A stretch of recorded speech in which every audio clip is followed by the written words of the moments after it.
Vamos a leer, hermanos, los invito a leer el siguiente fragmento. Es ahí mismo en 1 Juan, capítulo 2, versículo 12. Vamos a leer del versículo 12 al versículo 17. Los invito a ponerse de pie. Vamos a leer la palabra del Señor.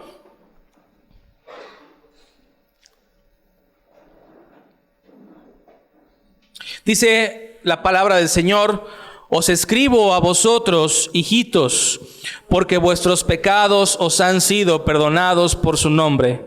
Os escribo a vosotros, padres, porque conocéis al que es desde el principio. Os escribo a vosotros, jóvenes, porque habéis vencido al maligno. Os escribo a vosotros, hijitos, porque habéis conocido al Padre. Os he escrito a vosotros, padres, porque habéis conocido al que es desde el principio. Os he escrito a vosotros, jóvenes, porque sois fuertes y la palabra de Dios permanece en vosotros y habéis vencido al maligno.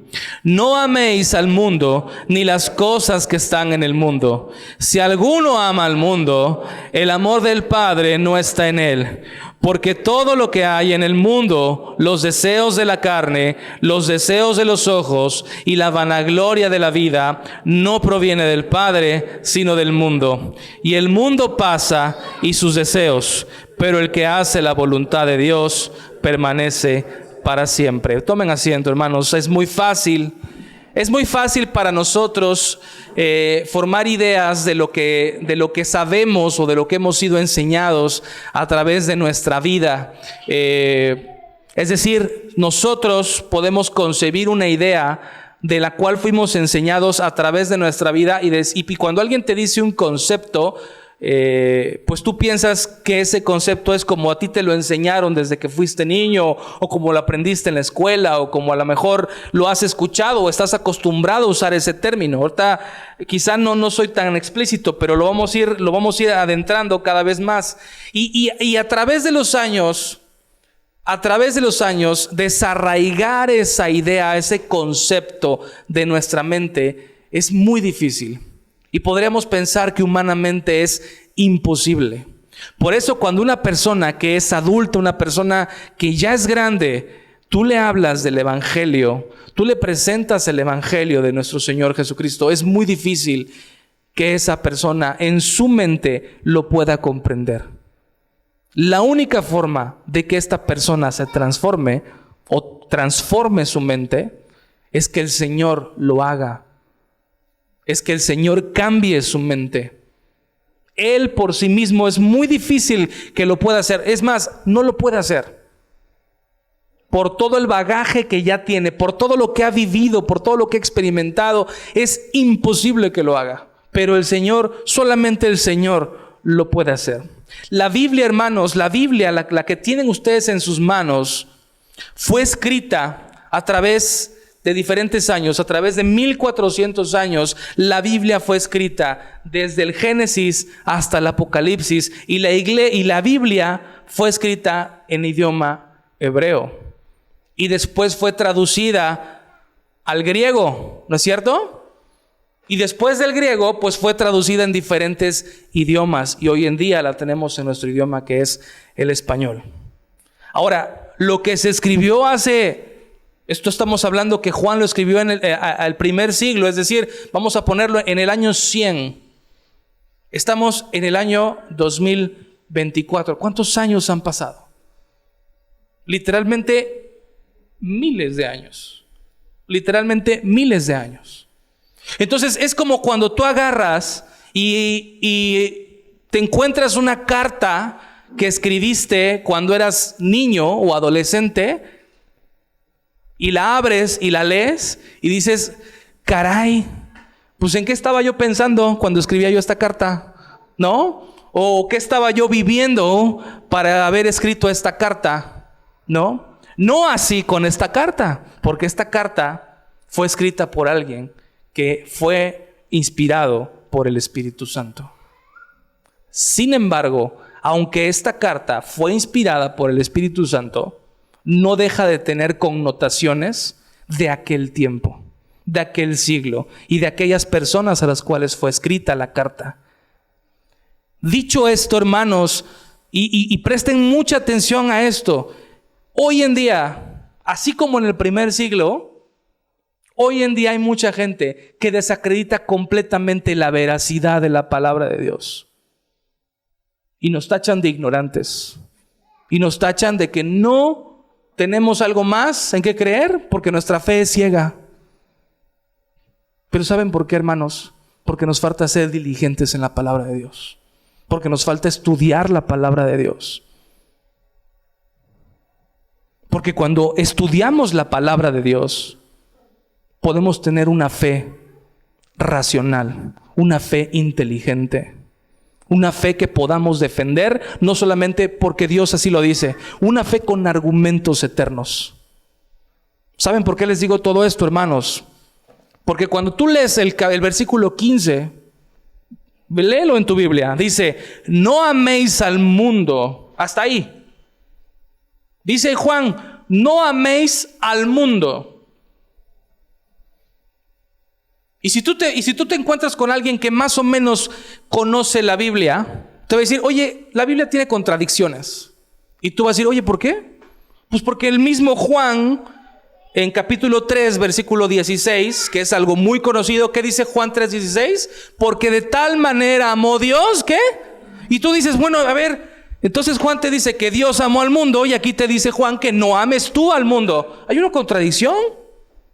¿Cierto o no? Porque de tal manera amó Dios al mundo. Y Juan después te dice, oigan hermanos, no amen al mundo. Ah, caray. Pues entonces, ¿ya no entendí? Y es ahí donde nuestra fe es probada. Y si no estamos preparados, si no estudiamos la palabra, nos va a sacudir el diablo. Y vamos a decir, pues sí, tienen razón. Hay contradicciones en la Biblia.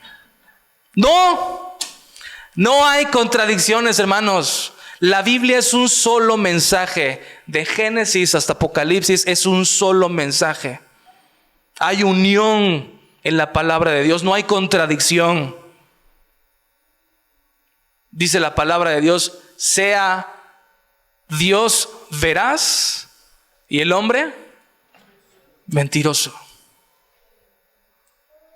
No hay contradicción. Ahora, ahí va la explicación. Debemos de entender la palabra mundo en su contexto. La palabra mundo debe ser entendida en el contexto que está escrita. No vamos a estudiar Juan 3:16 porque no estamos estudiando el Evangelio de Juan. Pero cuando dice, porque de tal manera amó Dios al mundo, no está hablando del mundo como el contexto que aquí aborda Juan. Está hablando del mundo como raza humana. Al mundo, a la raza humana.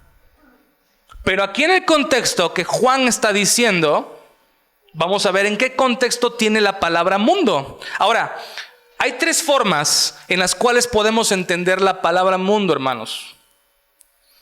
Y no significa aquí que el mundo debemos despreciar la creación de Dios. No amemos al mundo. Bueno, pues entonces no voy a amar la creación de Dios. No voy a amar a los animales, no voy a amar a mi prójimo, no voy a amar no. Lo que Dios ha creado es hermoso en sí mismo. Génesis 1:31 nos dice, y vio Dios todo lo que había hecho, y he aquí que era bueno en gran manera. Es decir, todo lo que hay en el mundo es bueno en gran manera. No habla aquí Juan del mundo, de lo que hay, de lo que Dios ha hecho. La creación, todo lo que Dios ha creado. Y bueno, también ese es otro estudio, pero también nos habla aquí de que Dios nos da todo en su lugar, en su momento, en su orden y en su medida. Porque muchas veces satanizamos las cosas que Dios mismo creó. Dios creó el sexo, pero el sexo que no es usado en su momento, en su orden, en su tiempo, es pecado. Eso nos habla de la mayordomía, es decir, lo que Dios me da, ¿cómo lo administro yo? ¿En qué tiempo lo administro? El dinero, las finanzas. Pero no es malo, porque Dios lo ha creado, porque Dios lo ha hecho. No está refiriéndose Juan a esta clase o a este contexto de mundo. Segundo concepto de mundo que puede interpretarse, definir el mundo en mis propios juicios y propios conceptos, en mis preconcebidas ideas. Y esto puede significar que yo me creo un estándar de lo que significa ser mundano. Y ojo, porque muchos caemos en eso. Por ejemplo, hay gente que dice, yo no bailo porque eso es mundano. Yo no voy al cine porque eso es mundano. Yo no canto con guitarra y batería porque eso es mundano. Y entonces yo me la paso señalando aquello que es mundano, pero no por lo que dice la Biblia, sino por lo que yo considero que es mundano. Eso es un legalismo falso. Es cumplir con lo estético. Cumplir con lo exterior, con lo cosmético. Limpiar por fuera, pero tener la basura allá adentro. Con razón Jesús, cuando se refería a los fariseos, les decía sepulcros blanqueados. ¿No es cierto? Sepulcros blanqueados. Y ahí está otro concepto de mundo, pero no es el que se está refiriendo Juan. Y el tercero, no améis el mundo. Y esto se ha tergiversado, hermanos, por la Iglesia Católica Romana y Apostólica. ¿Por qué existen sacerdotes que viven retirados en un monasterio? ¿Por qué existen monjas que están retiradas en un monasterio? ¿Por qué han tergiversado este versículo que dicen, no amen al mundo, sepárense del mundo? El mundo es malo. ¿Qué dice nuestro Señor Jesús en Juan 17:15? Dice, no ruego que los quites del mundo. ¿Qué dice? Sino que los guardes del mal. No son del mundo, como tampoco yo soy del mundo. El Señor no nos quiere fuera del mundo. Él nos ha puesto en el mundo, en este mundo de corrupción, en este mundo de pecado. Pero Él ruega para que Dios nos guarde del mundo, para que el Señor nos guarde del mal. Es una falsa adoración, hermanos, el querer irme y retirarme a un lugar yo solo, en un monasterio, convertirme en monje y estar ahí separado de cualquier tentación que pueda venir a mí del mundo, y entonces me retiro y me aparto y ya no hay nada que me atraiga a los ojos. ¿Saben qué, hermanos? Aunque ustedes vayan y hagan esto también se conoce como ascetismo, ¿sí? Que es privarme de todos los placeres que el mundo puede ofrecer. Esos son los ascetas. Lo pueden buscar después quiénes son los ascetas. Pero esto, aunque tú te vayas a un monasterio y te vayas a las montañas y digas, ya aquí no voy a pecar, ya aquí estoy, aunque estés en ese lugar, vas a estar tú y tu pecado. ¿Saben por qué? ¿Qué dice Pablo en Romanos 7? Romanos 7:21 dice Pablo, hallo esta ley, que el mal está en mí. El mal no está en lo de afuera, el mal está en mí. Es el famoso pasaje cuando Pablo dice, miserable de mí. Aunque tú te vayas y te apartes de todos, el mal está en ti. El mal está en mí, en mis propias concupiscencias, en mi corazón, con una naturaleza caída. Bueno, me van a decir, entonces, ¿a qué se refiere Y apenas estamos en el 15 que dice no améis al mundo, no hemos pasado de ahí. No améis al mundo. Entonces, ¿qué se refiere Juan acá? Bueno, mundo es una palabra juanina. Ya lo hemos visto que Juan lo utiliza en el Evangelio y que Juan lo utiliza ahora aquí en sus cartas. Más de 50 veces lo escribe en la primera carta de Juan. Mundo. ¿Qué dice 1 Juan 5, 4 y 5? Dice, todo lo que es nacido de Dios vence al mundo. Todo lo que es nacido de Dios vence al mundo. 1 de Juan, ahí mismo estamos en la carta de Juan, de la primera carta de Juan. 1 de Juan 3:1 dice, el mundo que no conoce a Dios. ¿Sí? Lo voy a repetir. Estamos hablando del contexto del mundo en la primera carta de Juan. Y dice aquí en 1 de Juan 3:1 que el mundo no conoce a Dios. Y en 1 de Juan 5:4 dice que todo lo que es nacido de Dios vence al mundo. 1 de Juan 3:13 dice que el mundo nos aborrece. ¿No es cierto? Nos aborrece a nosotros los cristianos. 1 de Juan 4:1 dice que el mundo es casa de los falsos profetas. Ahí mismo en 1 de Juan 4:5 dice que los falsos profetas y los anticristos son del mundo y están en el mundo. Y 1 de Juan 5:19 dice que el mundo entero está bajo el maligno. ¿Saben qué, hermanos? El contexto del que está hablando aquí Juan en toda su primera carta, cuando se refiere al mundo, cuando ustedes vean la palabra mundo, los eruditos concluyen que mundo es un paralelo entre la palabra mundo y el diablo. ¿Quieren entenderlo más claro? Ahí les va. Vamos a sustituir, vamos a hacer un ejercicio. Dice, vamos a leer únicamente el versículo 15 y vamos a sustituir la palabra mundo con la palabra diablo. Lo voy a leer yo, ustedes léanlo ahí en su Biblia. Y dice, versículo 15, no améis al diablo, ni las cosas que están en el diablo. Si alguno ama al diablo, el amor del Padre no está en él. Porque todo lo que hay en el diablo, los deseos de la carne, los deseos de los ojos, la vanagloria de la vida, no proviene del Padre, sino del diablo. ¿Ya se entiende más?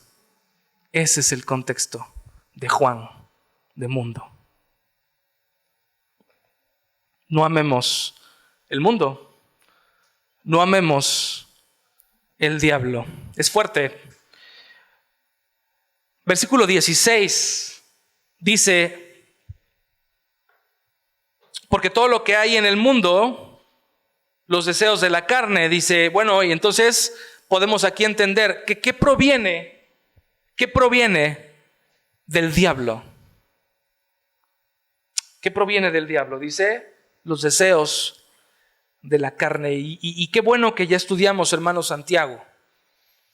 Porque Santiago nos arroja luz, un poco más de luz en los deseos de la carne. Dice Santiago 3:13 al 15 que esta es una sabiduría terrenal, animal y diabólica.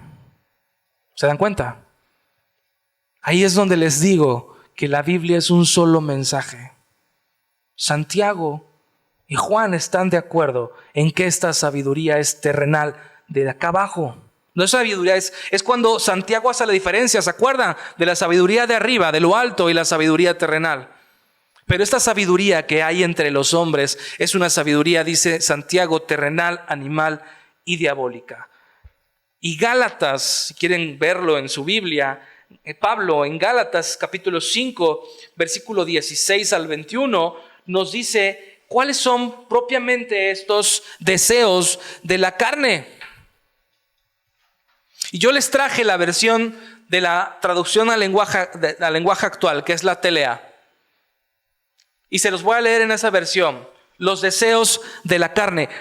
Si te perdiste un poco, te vuelvo a jalar a donde estamos. Dice, porque todo lo que hay en el mundo, Juan nos está exhortando aquí a que no amemos al mundo, a que no amemos al diablo, ni las cosas que están en el diablo.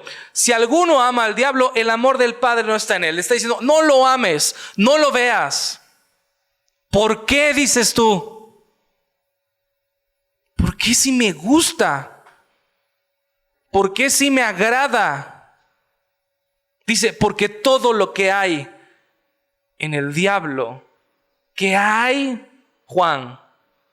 Dice, pues hay los deseos de la carne. ¿Y cuáles son esos deseos de la carne, Juan? No me queda claro cuáles son esos deseos de la carne. Bueno, qué bueno que preguntas. Todo el mundo, dice Gálatas, todo el mundo conoce la conducta de los que obedecen a sus malos deseos, que son los deseos de la carne. ¿Cuáles son? Dice, no son fieles en el matrimonio.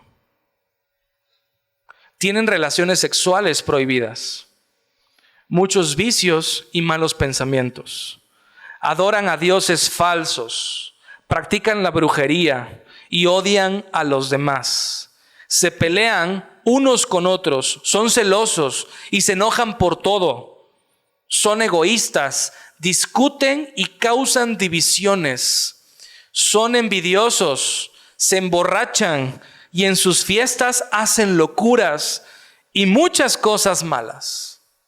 Y aquí está el mensaje contundente de Pablo. Dice, les advierto, como ya lo había hecho antes, que los que hacen esto no formarán parte del reino de Dios.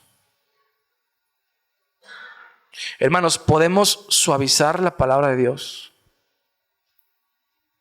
Y podemos decir, bueno, yo me emborracho y la verdad es que pues aquí estoy, no me pasa nada. La verdad es que yo, pues sí soy infiel y no me han cachado y aquí estoy. Me decía un hermano que gracias a Dios ya el Señor lo ha alcanzado. Me decía, eso lo sé hacer muy bien. Me sale hacerlo muy bien. El estar en dos lados. Pero aquí Pablo es contundente y dice, todos los que hacen esto no heredarán el reino de Dios, no estarán con el Señor. Esas son las obras de la carne. ¿Qué más? Dice Santiago ya nos dijo que es sabiduría terrenal, animal y diabólica.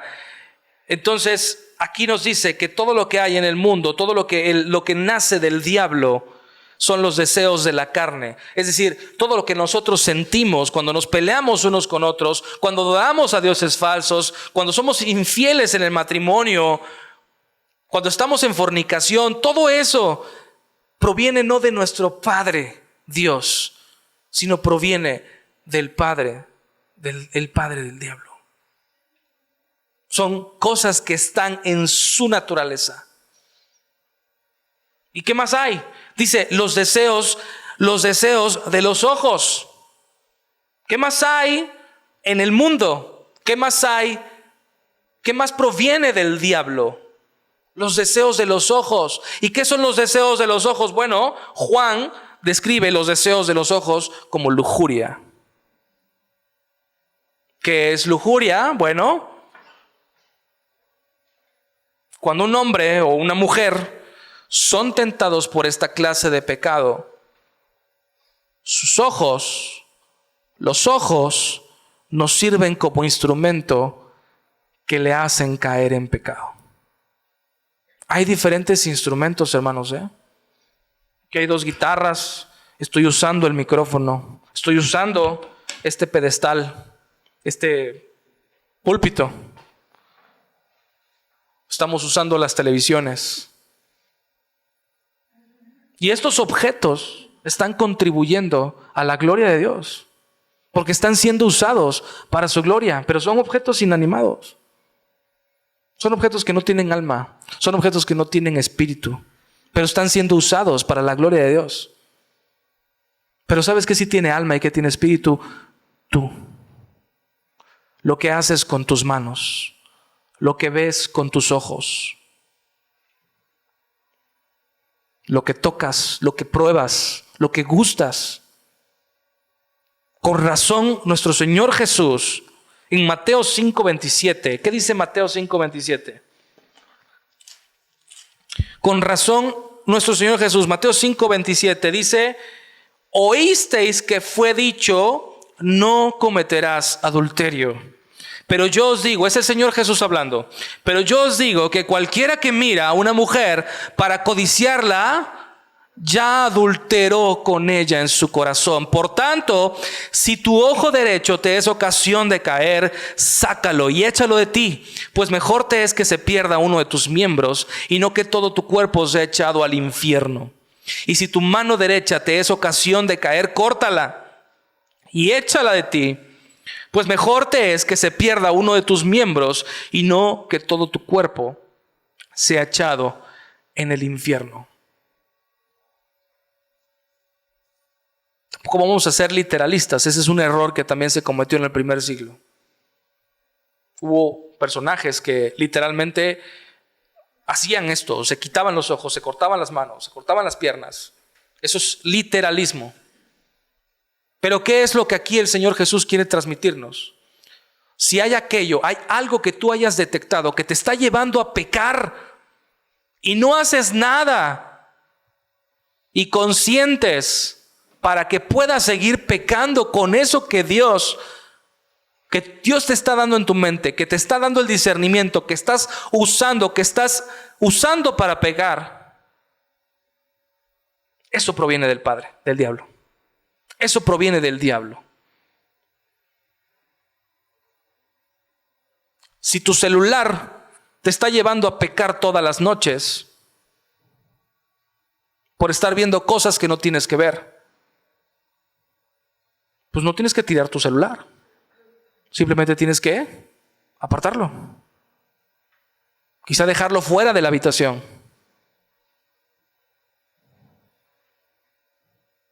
Si hay personas que te invitan a tomar, a fumar, a emborracharse,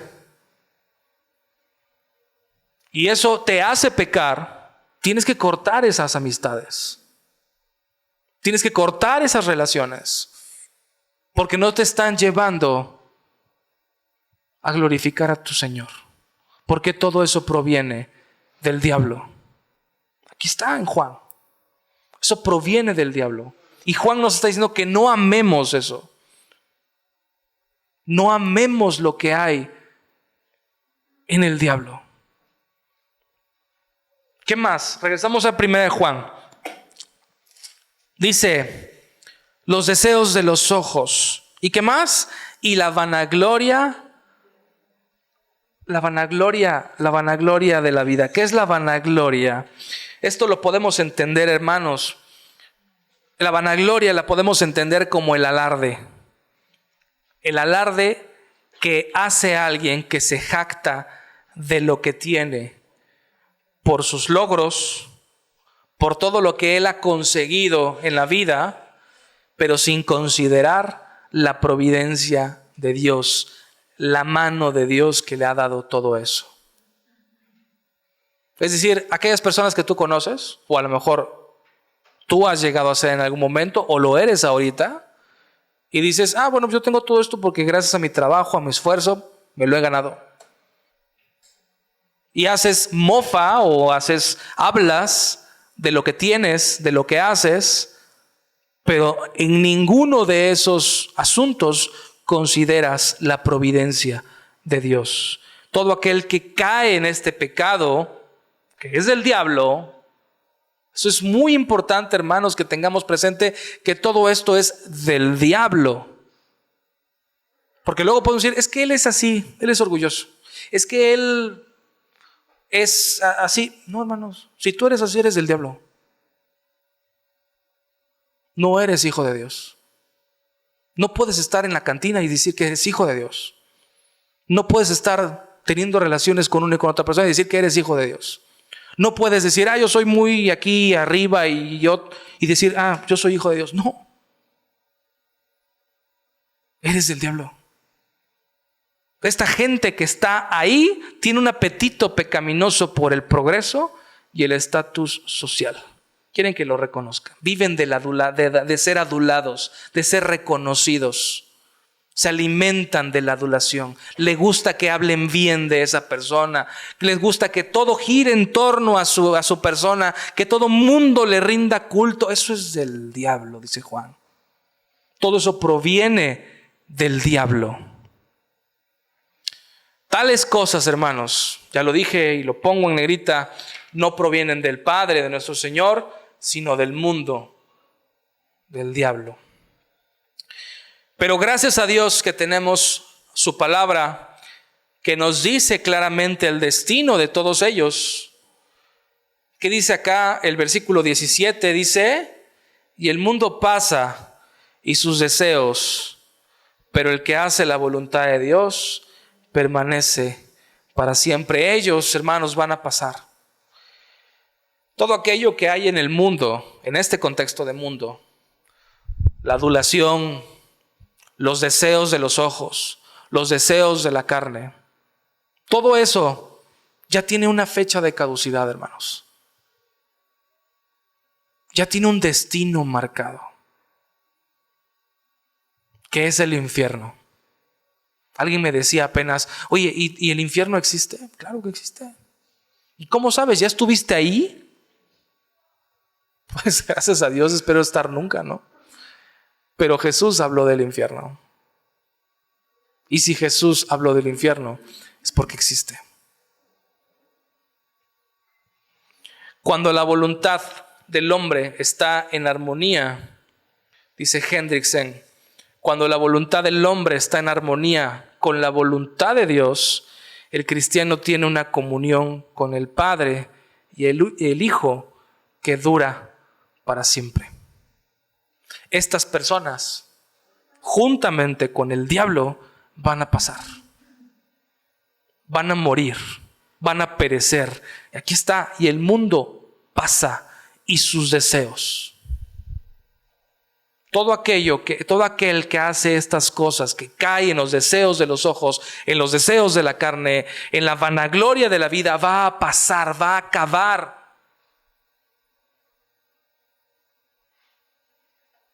Primera de Juan 2:5, fíjense lo que dice, hermanos. Ya lo estudiamos en lecciones pasadas. Dice, pero el que guarda su palabra, en este verdaderamente el amor de Dios se ha perfeccionado.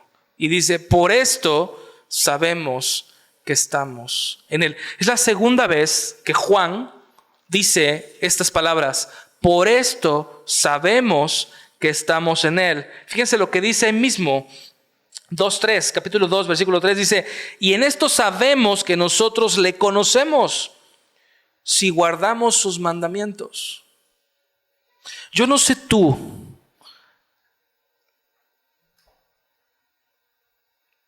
pero yo muchas veces me he preguntado, y cada vez que leo la palabra del Señor y estudio la palabra del Señor por su gracia, el Señor me muestra por su misericordia que así es.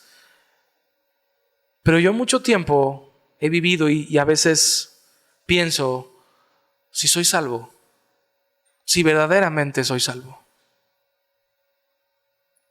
Y apenas escuché no sé si han escuchado predicaciones de R.C. Sproul. Sí, es un predicador muy famoso en Estados Unidos. Me parece que ya falleció. R.C. Sproul, teólogo. Y en una de sus predicaciones él decía, me pregunto si realmente soy salvo. Me pregunto si no estoy viviendo en una mentira. No la mentira del evangelio, sino que yo mismo me estoy engañando que soy salvo, que estoy jugando a ser cristiano, que voy a la iglesia, que voy a las reuniones, que voy al culto, que hago esto, pero realmente no ha habido una transformación en mi vida. Es jugar al cristianito, pero no hay una transformación de vida. Sigo siendo la misma persona que era antes de venir a la iglesia.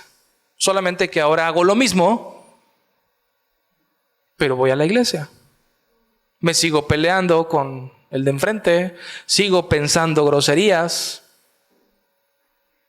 sigo haciendo lo mismo.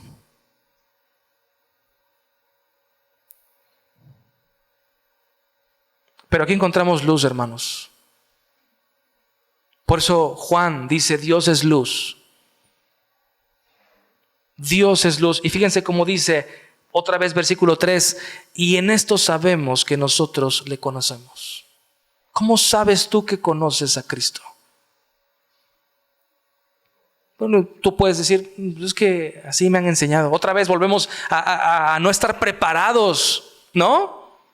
A no tener una fe escritural, una fe bíblica. ¿Cómo sabes tú que conoces a Dios? Bueno, dice aquí Juan, si guardamos sus mandamientos. Si guardamos sus mandamientos, con esto sabemos que nosotros le conocemos. ¿Y cómo más? Versículo 5. Pero el que guarda su palabra, dice al final, por esto sabemos que estamos en Él. ¿Cómo sabes que estás en el Señor? Porque guardas su palabra, porque obedeces sus mandamientos. Y el obedecer su palabra, el amar su palabra, el estar en su palabra, te va a dar una vida transformada. No por ti, sino por su palabra, por la obra de Jesucristo. Con razón, Juan, en este capítulo que acabamos de leer, en este fragmento que acabamos de leer, tiene 3 destinatarios dentro de esta iglesia del primer siglo. Y esto que le está diciendo, no améis al mundo, ni lo que hay en el mundo, la vanagloria, los deseos de los ojos, los deseos de la carne, esto se lo está diciendo a todos en la iglesia. Por eso les dice, hijitos, ¿no? ¿Quiénes son esos hijitos? Los miembros de la iglesia.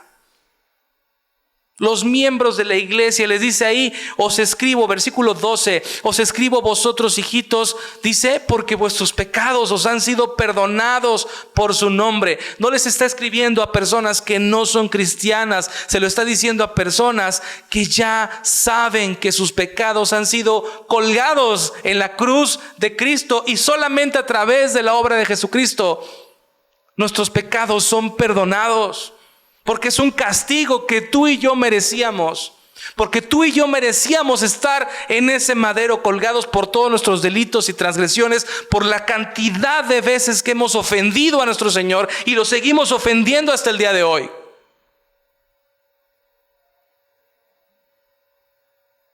Pero gracias a Dios que Él quiso, no que Él pudo. Él quiso venir a este mundo a morir por ti y por mí. No porque nos necesite, no porque si no venía, pues híjole, no iba a tener quien le adorara. El Señor es completo en sí mismo. Él no necesita de ti ni de mí en lo absoluto. Cuando sacas tu basura en la mañana, mañana que saques tu basura en la mañana, eso es lo que somos para el Señor. Dice Isaías, podrida llaga. Pero Dios amó al mundo, ¿no es cierto? A la raza humana. Pero de esa raza humana Él escogió a quien quiso. ¿Por qué? Porque Él es Dios. Porque Él es soberano. Y Él te ha escogido a ti para que estés en esta noche escuchando la palabra de Dios. Y eso tiene que hacer que tú caigas de rodillas y le digas: Señor, gracias por querer tratar conmigo. Porque aún siendo yo un pecador, porque aún estando yo en condición y revolcándome en el estiércol, tú has venido y me has sacado de ese pozo de pudrición. ¿Por qué?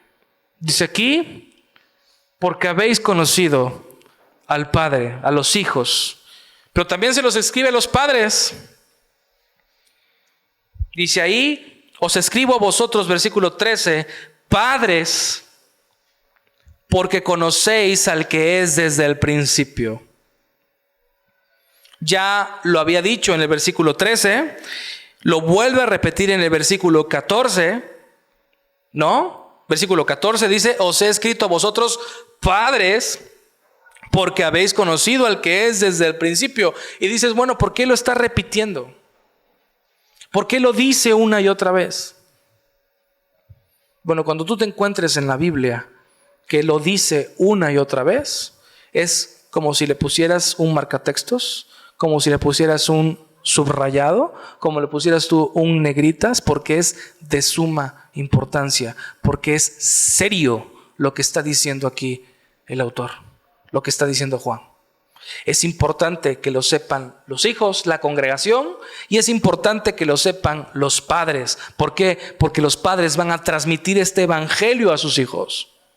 Porque son los encargados, porque somos los responsables de hablarles a nuestros hijos que hay un Dios vivo y que Jesucristo vino a cumplir y a cubrir esos pecados para que ahora tengamos una vida santa, completa, agradable en el Señor. Nosotros, padres, somos responsables de transmitir la palabra. Dice aquí: porque tú Padre, conocéis al que es desde el principio. Y tienes la responsabilidad de hablar de esto a tus hijos y a la congregación y a los jóvenes. Nadie se escapa, hermanos.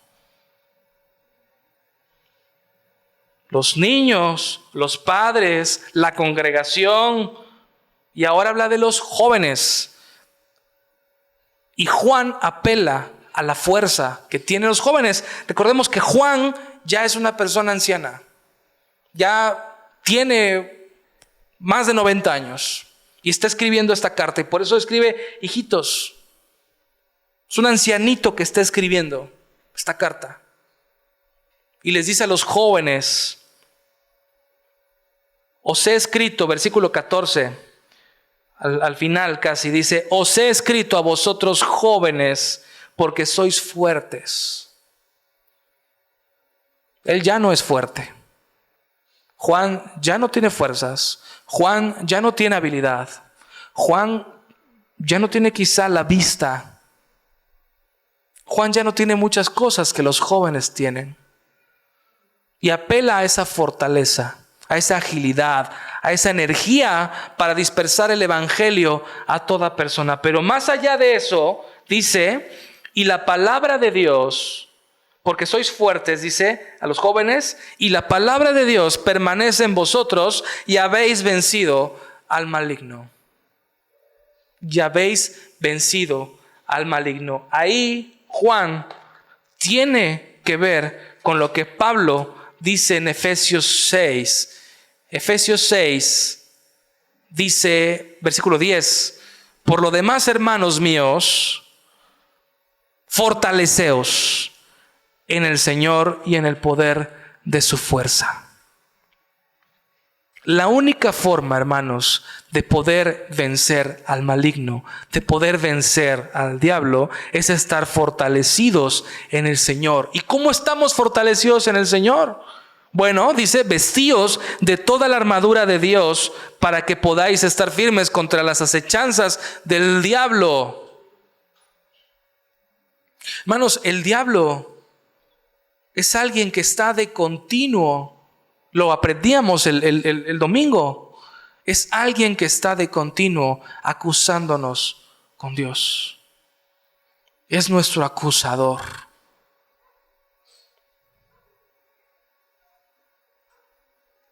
Y ahí dice el versículo 12, porque no tenemos lucha contra sangre y carne, sino contra principados, contra potestades, contra los gobernadores de las tinieblas de este siglo, contra huestes espirituales de maldad en las regiones celestiales. Y termino con esto, hermanos, porque ya me extendí más allá, pero está muy interesante lo que dice Apocalipsis 12. Apocalipsis 12 habla de la manera continua en cómo el diablo se ha empeñado en matar al Hijo de Dios, al que le iba a pisar la cabeza. Vean lo que dice el versículo 5, dice, y ella dio a luz un hijo varón que regirá con vara de hierro y todas las naciones, y su hijo fue arrebatado. ¿De quién está hablando? De Cristo. Fue arrebatado para Dios y para su trono. Y la mujer huyó al desierto, donde tiene lugar preparado por Dios, para que allí la sustenten por 1260 días. ¿Saben qué, hermanos? El diablo pensó que ya había vencido a Cristo en la cruz. El diablo pensó que ya había acabado con la obra que Dios había planeado. Pero ahora que ya se dio cuenta que Jesús está en el trono reinando, versículo 17, ¿qué pasó? Entonces el dragón, está hablando de Satanás, entonces el dragón se llenó de ira contra la mujer y fue a hacer guerra contra el resto de la descendencia de ella, los que guardan los mandamientos de Dios y tienen el testimonio de Jesucristo. El diablo está en guerra contigo y conmigo. El diablo dice que está lleno de ira. Con razón, Pablo ahí en Efesios 6 dice que no tenemos lucha contra carne ni sangre. Nuestra lucha es con este demonio que está lleno de ira. Y la única forma de poderlo resistir es a través de la palabra de Dios.